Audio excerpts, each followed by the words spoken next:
कि सेलुलाइटिस क्या होता है। सेलुलाइटिस जो होता है इसके नाम में ही ये आइटिस यानी इन्फ्लामेशन किसका हो रहा है, सबक्यूटेनियस टिश्यू का हो रहा है, जो कि स्प्रेड कर जाता है सबक्यूटेनियस प्लेन में। ठीक है, अब इसमें ये किससे हो रहा है, हेमोलाइटिक स्ट्रेप्टोकोकस बैक्टीरिया होते हैं उनसे होता है, जो कि एंजाइम रिलीज़ करते हैं, जिसकी वजह से स्वेलिंग आ जाती है इन्फ्लामेटरी एक्जिडेट की वजह से।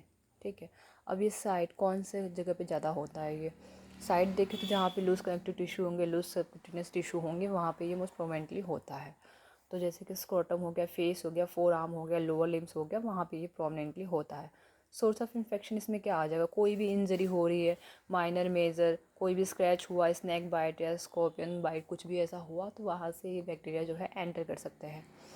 प्रेसिपिटेटिंग फैक्टर यानी रिस्क फैक्टर क्या हो सकता है, डायबिटिक कोई पेशेंट है तो उन कंडीशन उनमें हो सकता है, लो रेसिस्टेंट पेशेंट है जिनकी इम्यूनिटी लो है उनमें हो सकता है। ठीक है, अब क्लिनिकल फीचर हम क्लिनिकली कैसे समझेंगे कि इनके सेलुलाइटिस ही हुआ है। तो सबसे पहले तो आ जाएगा हमारा इन्फ्लामेशन रहेगा अफेक्टेड पार्ट में, रेडनेस रहेगा, स्वेलिंग रहेगी, इचिंग रहेगी। ठीक है, स्किन जो होगा वो स्ट्रेच्ड हो चुका रहेगा, साइनी रहेगा, पेन होगा, फीवर होगा, टॉक्सेमिया होगा लास्ट स्टेज पे बाद में।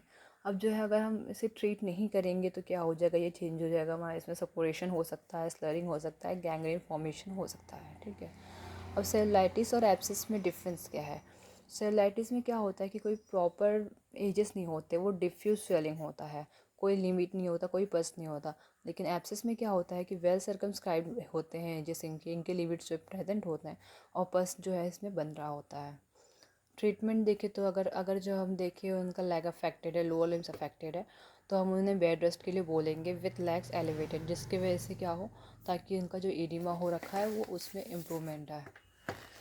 और ग्लिसरीन मैग्नीशियम सल्फेट से हम ड्रेसिंग करवाएंगे जिससे एडिमा रिड्यूस हो। अगर पेशेंट जो है डायबिटिक है तो हम उन्हें इंसुलिन देंगे। अगर उन्हें स्नैक बाइट हुआ है तो हम एंटी स्नैक वेनम दे सकते हैं, कोई भी एंटीबायोटिक दे सकते हैं। कॉम्प्लिकेशन अगर देखें तो क्या क्या आ सकता है, तो एब्सिस फॉर्मेशन हो सकता है, नेक्रोटाइजिंग फेसाइटिस हो सकता है, टॉक्सीमिया हो गया, सेप्टिसीमिया हो गया, और कीटोएसिडोसिस हो गया। अब देखेंगे होम्योपैथिक मेडिसिन हम इसमें क्या क्या दे सकते हैं। तो पहला आ जाएगा बेलाडोना।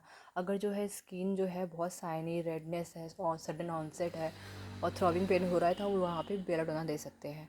एपिस मेलिफर में क्या होता है, स्किन जो है रेड होगा, साइनी होगा, बट जो पेन होगा वो स्टिंगिंग पेन होगा, तो उस कंडीशन में हम एपिस मेलिफर दे सकते हैं। अब आया आर्सेनिकम अल्बम। इसमें क्या है, अगर पेन जो है बर्निंग है और उससे आराम भी बर्न वार्म से ही हो रहा है तो हम वहाँ पे आर्सेनिक दे सकते हैं।